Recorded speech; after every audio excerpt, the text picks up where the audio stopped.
According to Vitruvius, these two need to coexist for an architect's knowledge to be enough. And these two are theory and practice. Without these two coexisting, he believes that an architect's knowledge is not enough. He also puts a lot of emphasis on another two factors, relationships. These being the signifier and the signifier. The signifier is close to discussion. It is the concrete truth. And the signifier is open discussion, can be talked about, and is the proof. Vitruvius also says that an architect needs to be skilled in these 7 fields, and these are geometry,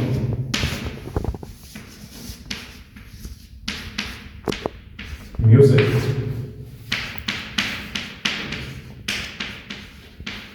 history, law, astronomy,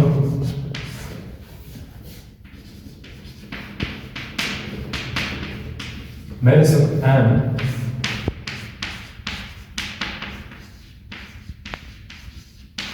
philosophy. But he also says that an architect cannot be the best in any of these, because a person that only focuses on one thing cannot be the best at the thing that they're focusing on. But he does think that they need to be skilled in all of these things, kind of like a jack of all trades. He also says that an architect needs to have knowledge on stars, orbits, and sunlight. Architecture consists of these 6 factors. These are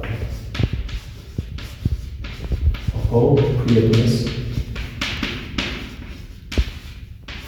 design, harmony, symmetry, organization, and distribution.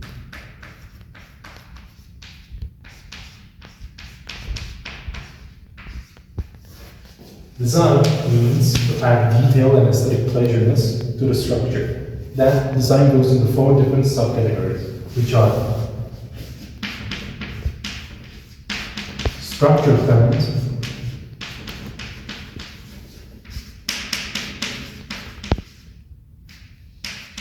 elevation drawings, use of compass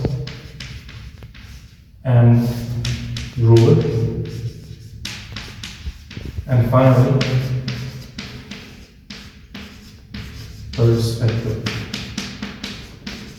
And these are all keys to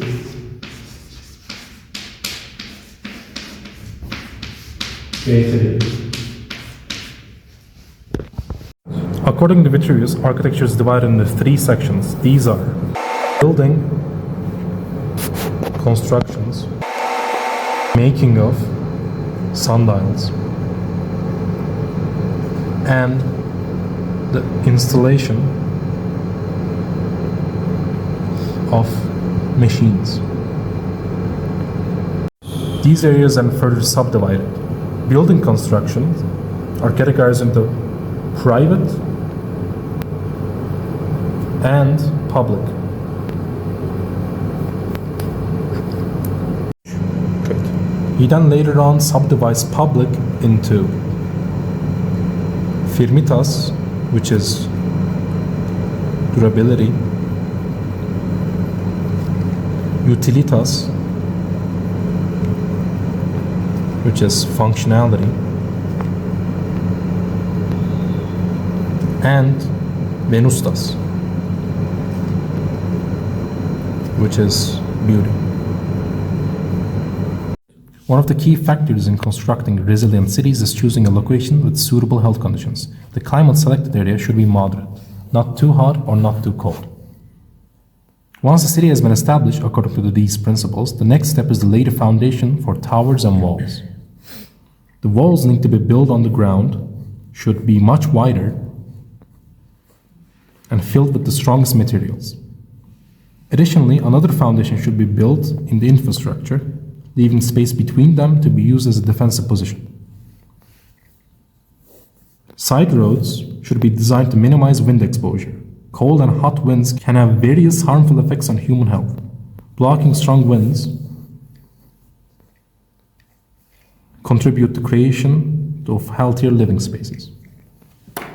Welcome to today's episode of Art Notes. Today we are with Ahmet Engin Kalaycı, who is very into the Rasmussen's opinions, and we got a couple of questions for him.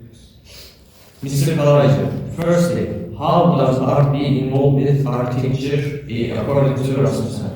Art has a very important role for Rasmussen's design because art can be understood by everyone, and as art, architecture must be understood by everyone. So, designer should be understand the context of who lived those regions and designed it as like that, so everyone can understand what that man made for their lives.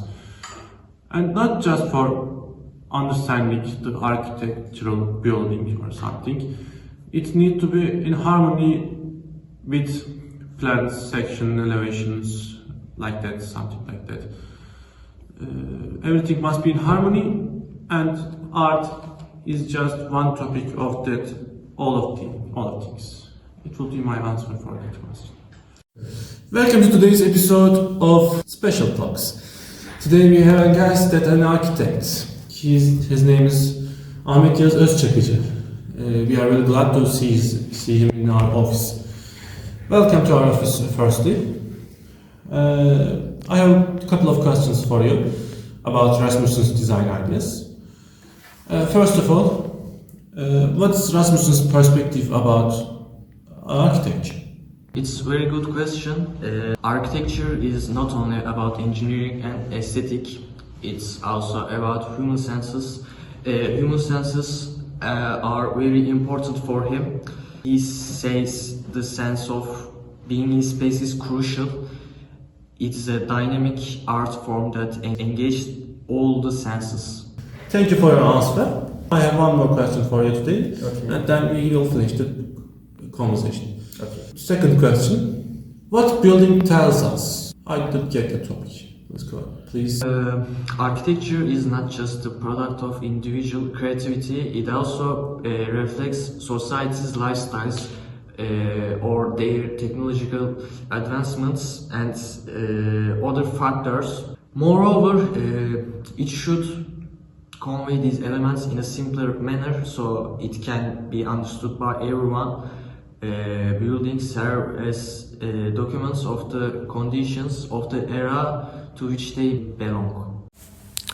Firstly, Vitruvius' approach to architecture is more rational and mathematical, whereas Rasmussen adopts a more experience-focused perspective that centers on human senses. While Vitruvius theoretically defines how a structure should be, Rasmussen focuses on how it should feel. Additionally, he argues that architecture and buildings should be simpler so that everyone can understand them.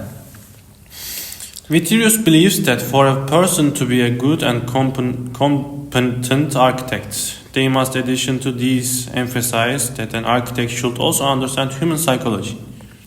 While Rasmussen highlights that architects are ordinary people, Vitruvius, on the contrary, asserts that only individuals born with natural talents and inclined to learn science can practice this profession. Both Vitruvius and Rasmussen state that a building should reflect the history and culture of its location. Vitruvius argues that a structure should be both durable and beautiful, but he associates beauty with specific proportions and arrangements. Rasmussen, however, believes that beauty is not about abstract mathematical rules, but about how people feel in a space. He focuses on how architecture creates an atmosphere through sensory elements such as light, color, and texture.